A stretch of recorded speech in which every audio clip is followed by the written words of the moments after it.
Hello, this video is going to show you how to save a JPEG file with the updated Photoshop. If you've been using Photoshop for a while, and here's an example of an illustration I'm working on at the moment, and if I try to save this as a JPEG, I'm used to going to File, Save As, and then down in the file format, I'm used to kind of a long list, of which one of my options was JPEG. Now with the new update, you only get these 4 different options here.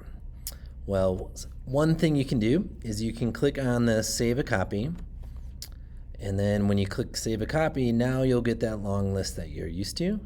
So there I can find that JPEG, and you'll notice that in the file name, it now adds the word copy. I'm not a big fan of this new update with Adobe, so I'm going to try to go back and show you how to kind of resurrect the old way of saving a JPEG. That way you have a few less clicks and you're not constantly creating new file names. So let's just cancel this. To resurrect the old way, go to Photoshop, go to Preferences, and I found a little workaround within here that lives in the Preferences by going to File Handling. When you go to File Handling, you'll find that there's an option here that says Enable Legacy Save As. When I check mark that, you might get a dialog box saying, hey, every time you do this, you might accidentally overwrite a document and you might lose work, so on and so forth. You can just go ahead and click OK. Click OK.